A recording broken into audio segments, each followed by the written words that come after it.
What's going on, guys? Welcome back to the Brown Fox Podcast, episode 18, second one for 2023. My name is Matt, and alongside me, as always, Joe. How are you, man? Good. How are you, Big Matty? I'm going very well. It's good to be back for another podcast for the year, 2023. And Sure is. yeah, I really hope you guys have enjoyed I was going to say the podcast so far. This is the second one for 2023. Obviously, you will have hopefully seen the last podcast a week or two ago now, episode 17, where we talked all things short form video. We really enjoyed that one. But Content. Yeah, quality content. So look, guys, as we said last week, we want to keep on trying to produce more content, podcasts for you guys in 2023 and see where this thing takes us. But once again, guys, we hope that you are gaining or have gained a lot of value and content from this. And we hope it just continues to grow in the near future. And with that in mind, guys, do you want to do the honors today? You know what's up. You guys know what's up. It's time for wrong button. It's the green We'll one. have to bring that was the icebreaker as well. We'll have to bring that back. But it's now time for a little bit of this. Our favourite segment, 100%. Now, Joe was just telling me he has the best joke ready to go. Actually, You have the best joke, don't you? I don't. You'll think of one. I'll have to think of something. 100%. Yep. Well, I'll start us off, as I always do. When you wear a belt made of $100 notes. Wait, was that a question? No. Okay. I was struggling to get out the answer because I saw it last. No. I saw it last night. It's funny, but maybe you might think it's garbage. Okay, when you wear a belt made of $100 notes, it's just a waste of money. Took him a while. It took me a little while as well, but yeah. A waste of money. A waste of money. I see. It's like, no, it's not. Yeah. Yeah, because it's a belt. Yeah. Funny that. Man, the content gets gooder every single time. I hope this isn't a waste of segment. But what do you got? I don't really have much, but it was Christmas recently. Yeah, he has one. It was. Got some gifts. Yes. It was good. It was lovely. But awesome. My wife just said to me, if you get me one more stupid gift, because apparently I'm not very good, I'm just gonna have to burn it. So I did. I bought her a candle. Very nice. That was Did she was, actually say that to you? No. Okay. But some alternate universe probably did happen. Yeah. In another alternate universe, I would have talked about how I was cooking yesterday. Oh, so we're still on. Okay. You got another one. Okay. No, I don't. No, I just thought, if you didn't cook yesterday, get all up in your grill about it. But anyway, now let's move on to the next segment. Do you want me to come up with another one? Oh my gosh, that was great. Well, with that, how's your week been? How was your weekend? It was good. Yeah, that's good. It was good. You want to expand a little bit? Yeah. It was good. It was a good weekend. No, that could come across really badly. No, I often struggle to recap my weekends, as you've noticed in person. I think it's because I don't really think too much about what we do. But I did have a wedding that I filmed. Awesome. But it was very unique. Yeah. Do you want to tell the listeners a little bit about that unique but interesting experience? Sure. Yeah. Well, I took this job late last year. It was a word of mouth referral to me for our weddings part of the business. And the couple repeatedly said that they couldn't find anyone who would say yes to this wedding. And I was trying to figure out why. Like, why wouldn't a videographer want to capture your film? And they said, well, it's a very unique circumstance because we're going to get married. The ceremony is going to be really short, but we want to just basically film the ceremony, and everyone who's invited is invited to the reception, but the ceremony was only just close friends and family. So they wanted to play a video highlighting the ceremony as they entered the reception. Wow. And far out. the actual end of the ceremony was 4:40-ish, and the video was scheduled to play at 6 p.m. Wow. So that's a bit of a time crunch, isn't it? yeah. So adds a new element to same-day edit. Yeah. And I learned a lot. Number one, that it's a challenge doing it as a solo videographer, but got it done, and it's one for the books. Yeah. It was fun. Yeah. Awesome. Stressful, kind of. But you could say, more weirdly exciting than stressful. Yeah. No, I saw the video though that day or the day after, and for an hour and a half, 2 hour edit, it was great. Like it was awesome. It was cool. Crushed it. Oh, thank you. I'm trying to learn from yourself. Oh, please. Yeah. I think if there was a man to get the job done, it was definitely yourself. So, oh, mate. Yeah. Too kind. It was fun. Yeah. That's awesome. But how was yours? Yeah, it was good. It was good. A little bit different to that. I didn't quite do any 2 hour edits, but I did a go 2 hour drive. You're not wrong. See, this guy, he's good. He's good. Yeah, I was away. He's quick. Quick like the speedway? Yeah. Dude, this guy. So I was at Toowoomba for the weekend, and we went to the Speedway on Saturday night. But that's not the only thing we got up to. Okay. It was my granddad's 80th birthday, and he loves the Speedway, and so we... Need for speed. That's it. Sort of part of my family and my grandparents, we went away to Toowoomba for the weekend, and spent the weekend away there at a nice... really nice holiday cabin house sort of thing. Yeah, and nice. I think we ate out every meal. So that was a bit of fun. But it was a good experience. Holidays, man. Love it. Yeah, too good. But Penang curry, I heard. Dude. If anyone out there, comment down below what your favorite Thai meal is, and if the answer isn't Penang curry, you can get them out. Mission to leave. But no, it was a good weekend. Good to have kind of unwind for a little bit and get absolutely plastered with dirt and clay at the Speedway on Saturday night. But it was good. It was awesome, and they're just absolutely madmen. So yeah, look, if anyone out there likes the Speedway, wants to do a bit of an outing, let us know, and we'll tee something up. So we'll tee something up. Yeah, I was about to say. I like golf. All Speedway. Awesome, man. Before we get into the fact of the day, you were telling me before about your new, what do I call it? Findings for drumstick fillets. Oh, yes. Yeah, so tell the listeners about that. I'm intrigued. Like I was saying before, I could grill myself about how bad I've been cooking lately. Yeah. But I have been making a really big effort to cook this year. One of my personal goals, if you want to call it, is to spend 80% of the year not eating takeaway. That's good. So I like it. 80-20 rule. That means that I've got to cook during the week. So I discovered, now that I'm actually wandering the shop aisles again, I discovered Coles does this 3 for $20 sale thing. It's not actually the biggest sale, but it's enough for me to go, I'll give that a shot. But it's like you get 3 different meats that are marked in that 3 for $20 deal, and you can get an assortment of stuff. So last weekend I got honey soy, what's it called? I think it's thighs, whatever the stir fry mix is. So chicken, and it's all pre-seasoned, everything. And then one of them was sweet chili drumstick fillets. Wow! And I put those on the frying pan, and they turned up nice. And I just had some for lunch today. And you did. I'm still thinking about it. Come on, man! That's what I'm here for. I like it. That's awesome. So I'm gonna have to get around it. I didn't see them yesterday. I was at the shops. Okay. Well, you'll have to text me what they are, and I'll grab some for sure. Hey, podcast, remind Matt to look up drumstick fillets at Coles. At 6 p.m. Matt, you'll be at the footy field by then. That's a good point. Today's it's time for sorry, I nearly jumped straight into it. It's time for fact of the day. Wrong button. You can't make this stuff up. It's time for fact of the day.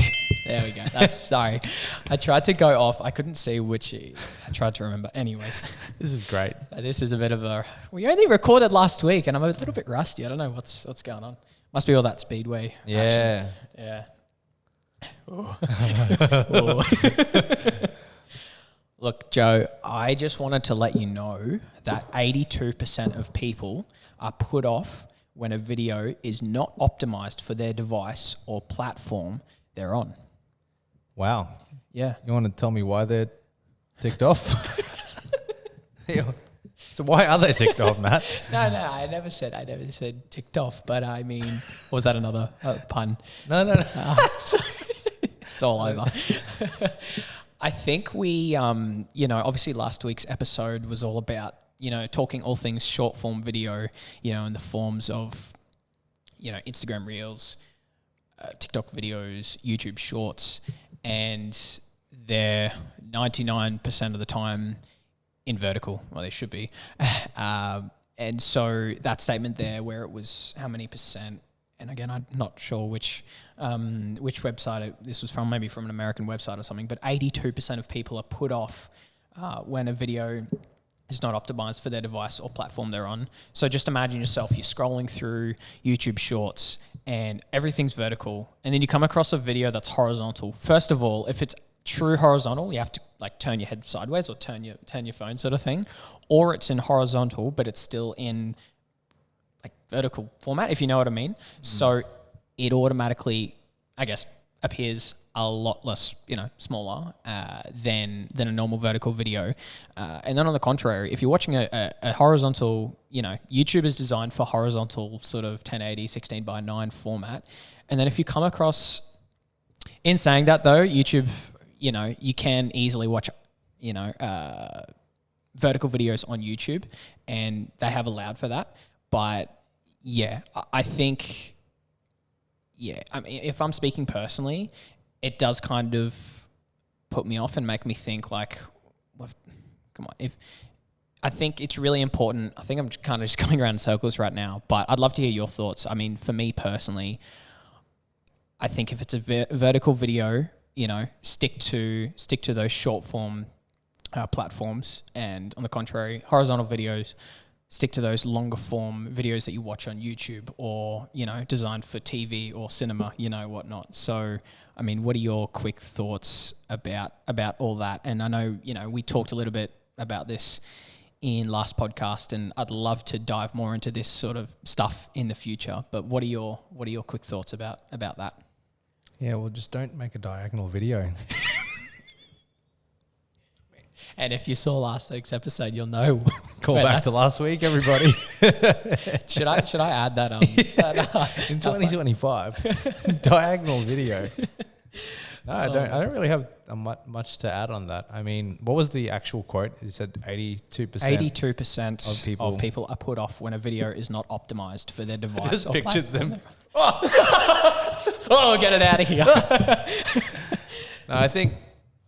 Yeah, I mean, it's kind of, if you're, I guess, just thinking about that quote or that statistic, it just sounds like if you're an audience if you're a viewer, if you're the one putting yourself in the shoes of whoever's consuming the content, and you're expecting something, I guess it does make sense if something that you share that's a video isn't optimized for that platform. I suppose it makes so much sense if you're looking at So for a lot of people out there who may not be super familiar with, for example, how Instagram has just completely changed that all of your videos are now designed to be on a portrait.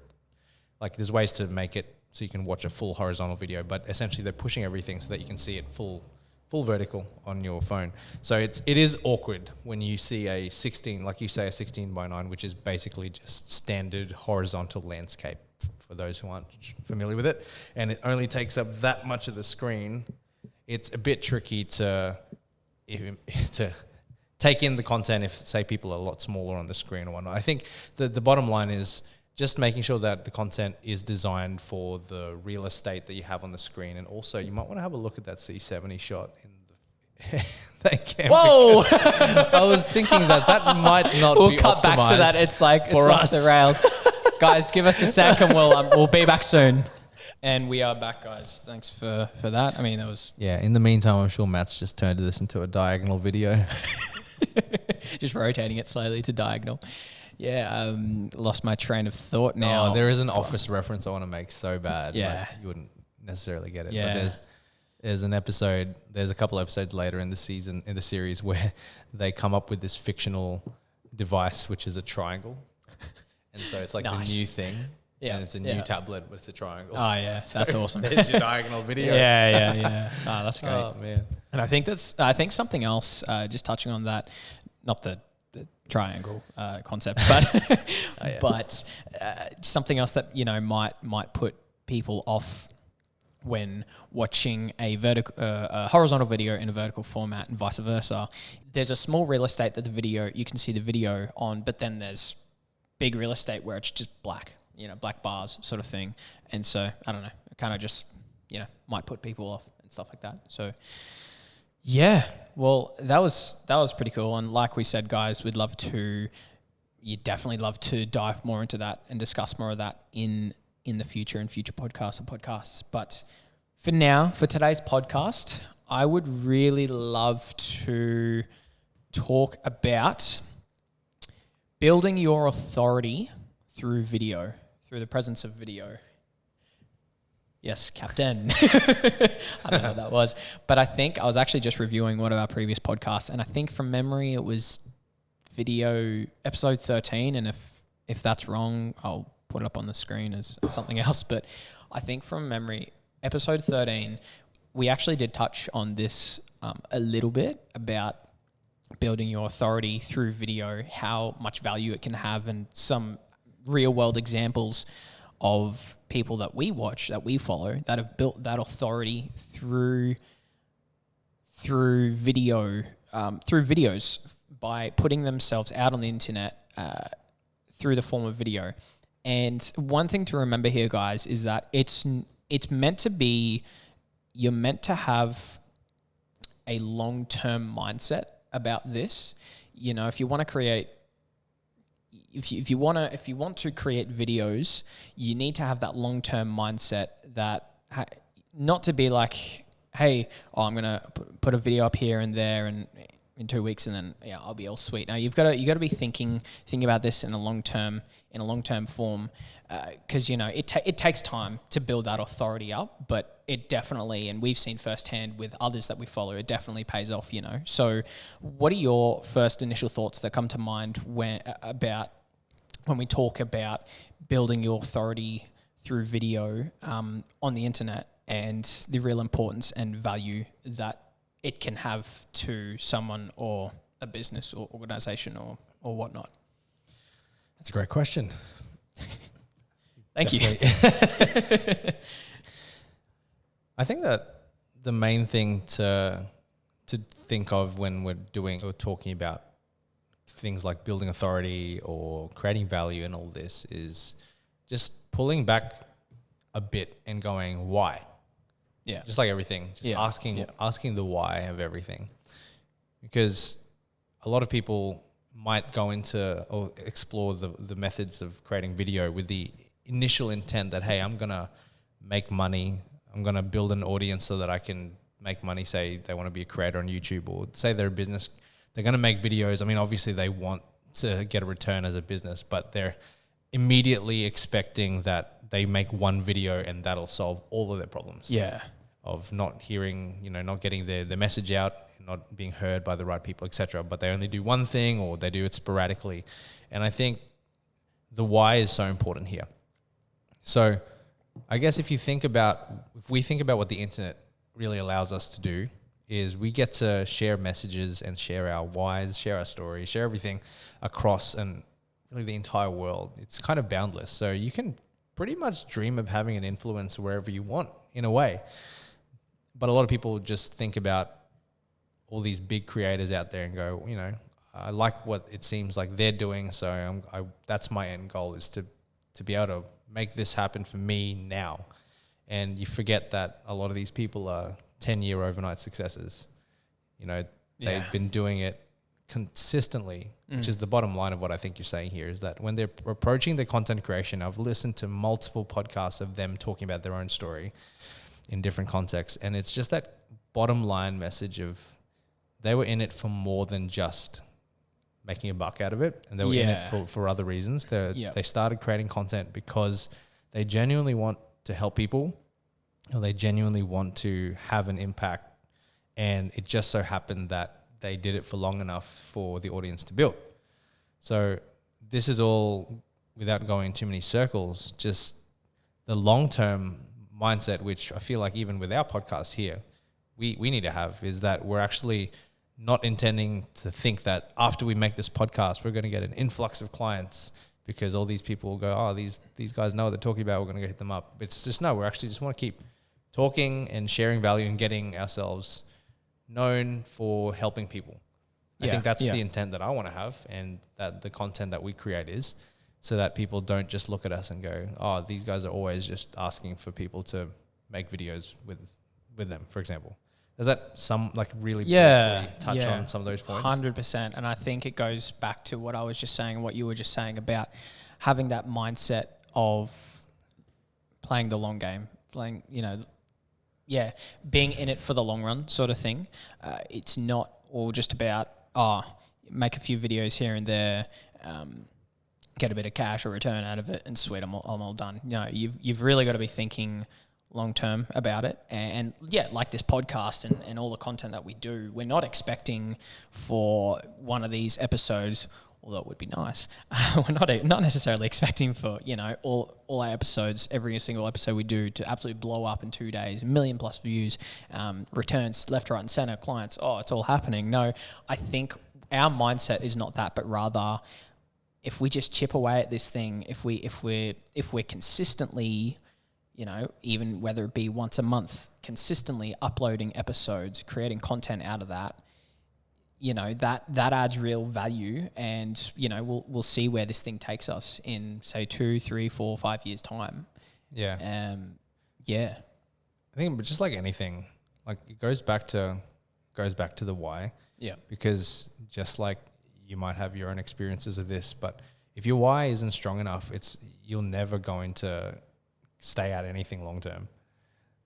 That's really the bottom line message here, is I think if you're considering creating content genuinely as a business, I think the correct way to look at it is that long term, for years and years and years to come, you're just going to keep creating this to help people regardless of what happens, because you feel like you have something of value to share that can help genuinely.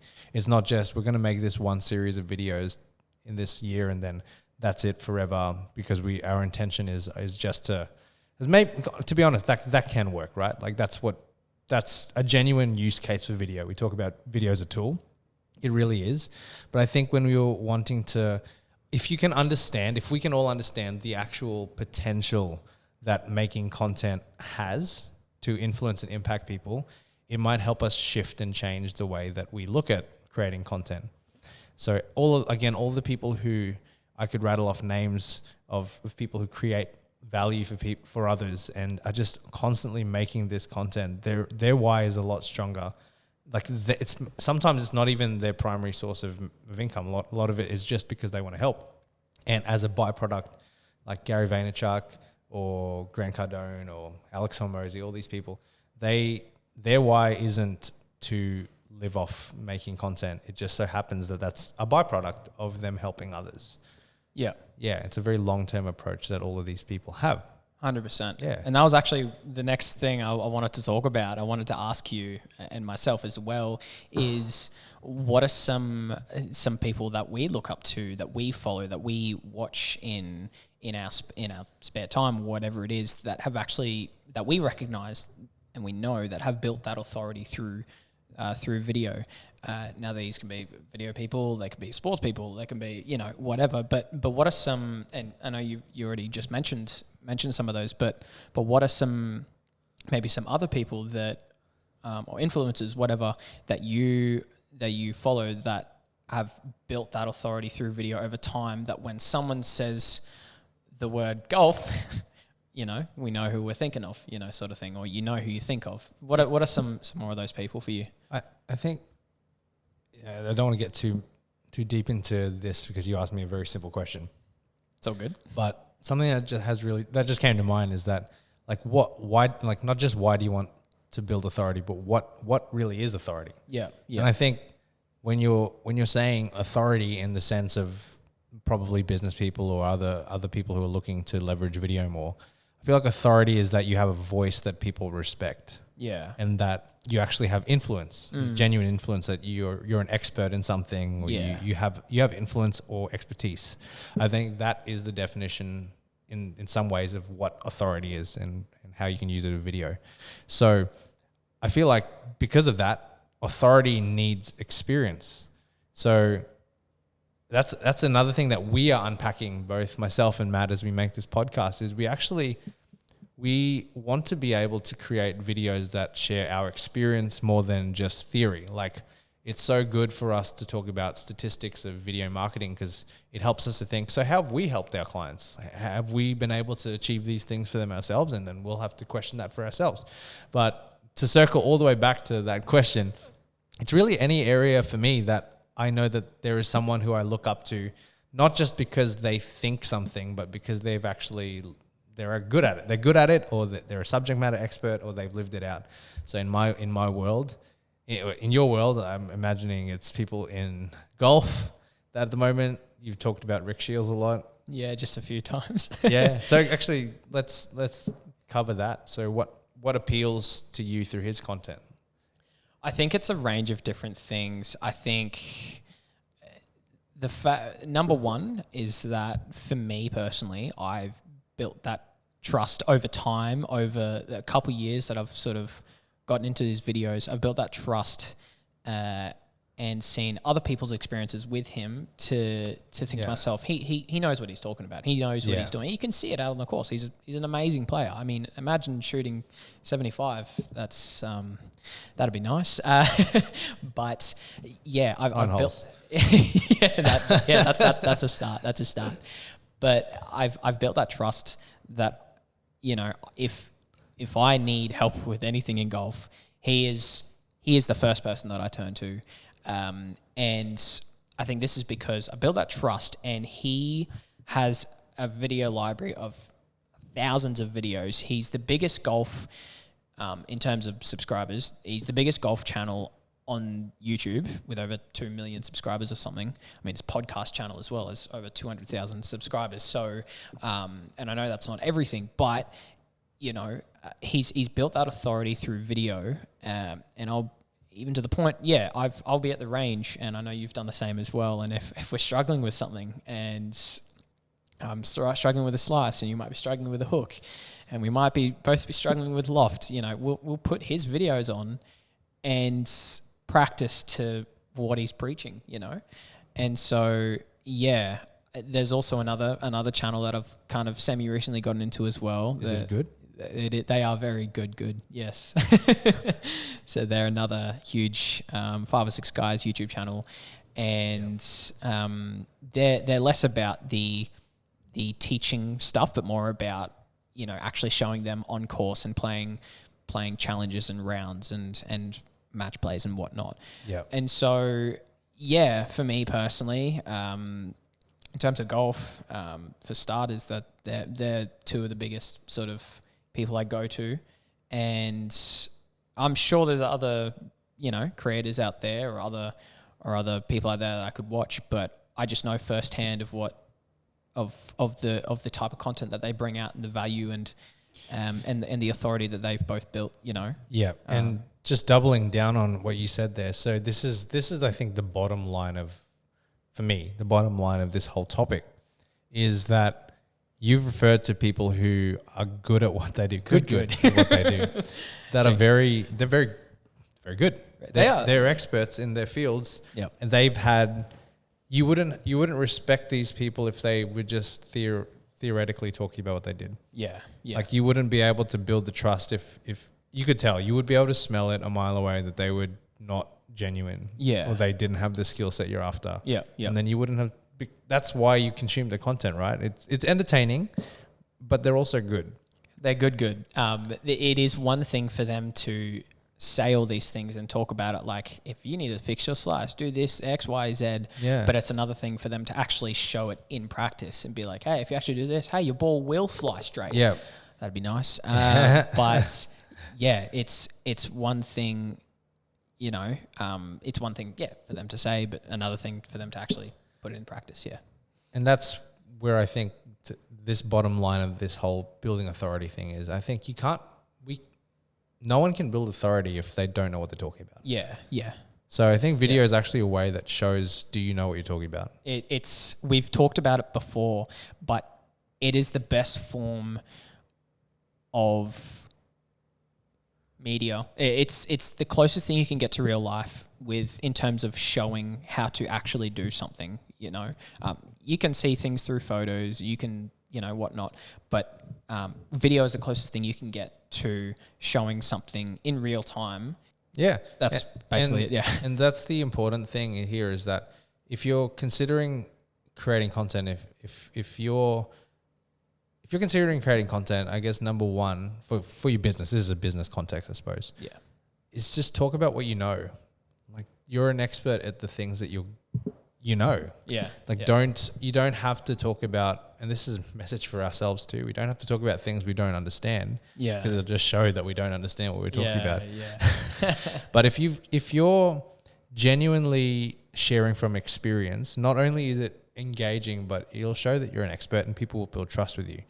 So no matter what field it is, if you're doing something and you're selling it as a business, and you're doing it well, then you will be able to share value and share things that other people can learn from and position you as that authority, like you said. And if you don't, well, unfortunately, you're probably not a subject matter expert. Yeah. You probably aren't an authority. And let's be real. Yeah. That's okay if you're okay to not pretend that you are. Yeah. If you don't know what you're talking about, I think there's value in documenting your journey. I think that's actually a really important way to not just build long-term authority. It is a way to actually, let me spin this all the way back, because I'm not saying that at all that I'm an authority in this space. I'm saying from my experience is that I've got 70 YouTube videos documenting a journey, and it's not public anymore, but I've got that, and I used to be public. Bring it back, man. Documenting my initial journey out of engineering. Yeah.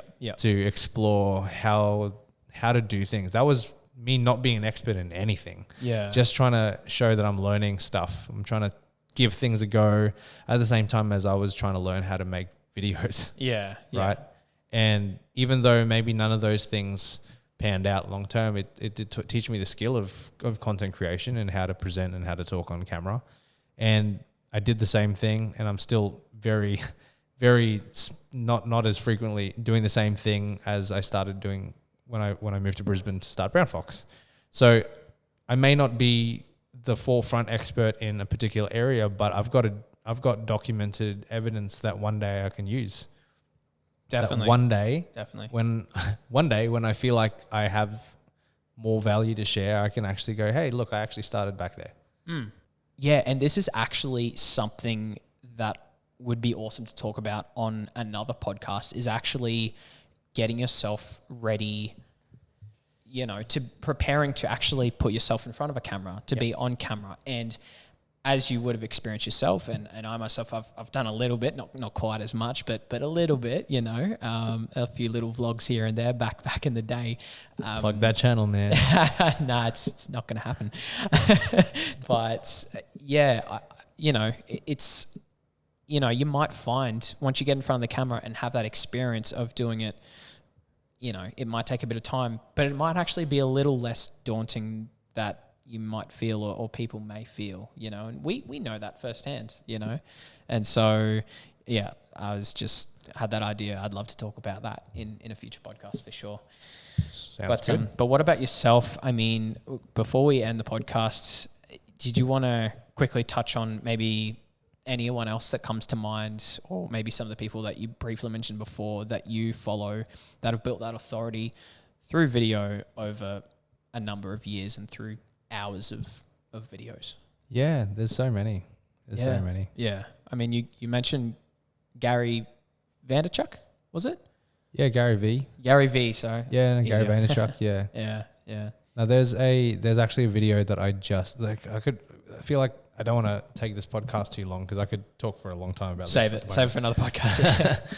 But it just came up on my recommended, this video, again, algorithm knows. Yep. Video came up sharing. It was Mr. Beast speaks 10 minutes of YouTube genius or something like that. It's 10 minutes. It's just some guy or a channel that was compiling a lot of Mr. Beast's. Yeah. Who's one of the biggest YouTubers in the world at the moment. Yeah. His top tips or his genius about YouTube. Yeah. And I realized in just watching that video and a few others that I kind of went down this rabbit trail of that guy's channel. Yeah.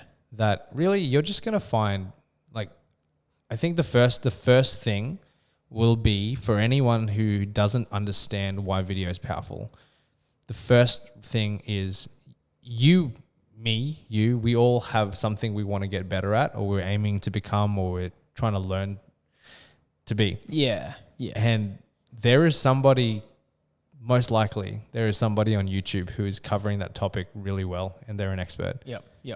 And when you find those videos and you find that value and you start to consume it, then you might actually get a glimpse of what the platform of video, well, not just YouTube, but video can do when you're sharing expertise. And I think YouTube is just a really great study of that, because it's just where all the videos live and how you can look them up. And I say all that because I listened to that video, and then I listened to another one about how to basically create videos that help people. Essentially, it was a gaming channel. Yeah. But just listening to the breakdown of the science behind how to create every single element of the video that people will watch, from the thumbnail and everything. And it's just, I say all this because there's probably people listening to this podcast, or if they are listening to this, if they're people we know personally that probably don't actually get yet why video is so strong as a medium. Yeah. And it just takes your interest in something, like you being interested in something, you being golf, perhaps. For me, it's a bit of everything at the moment. There's all sorts of topics I'm exploring at the moment. I'm really big in Alex Hormozy stuff at the moment again. And so once you find somebody who shares value like these people that we respect, I think that'll give you a glimpse of what you could do. Yep. If you want to. Yeah. And it's not for everyone. It just kind of gives you a taste of, this is the kind of influence that people can have when they're sharing value. Yeah. That's awesome. Yeah. That probably didn't answer anything you just said. No. No, I'm sure there's many content pieces out of that right now, but that's great. Thanks for sharing your thoughts. It's just that whole thing. So we will finish on this, but it's like, why do you want to be an authority? Why do people want to be authorities? Like, you might want to be an authority because you want to just make a lot of money. And if that's the case, it'll come across in the content at some point. Like the videos will just reflect who you are. Yeah. Essentially, no matter how you flip it, like, you'll be able to tell if someone's genuine. You'll be able to tell if they're an expert in something. You'll be able to tell what the intention is. And I'm guilty of that too. When I first started putting out content and just like, come talk to me because I know video, talk to me because I want to make video. And then kind of learn over time that's not what people resonate with. Yeah. They just want to consume things that are entertaining or educating or edifying them. Yeah. And maybe you're the person that does it for them. Yeah. 100%. That's awesome. Yeah. Well, thanks for that. Yeah.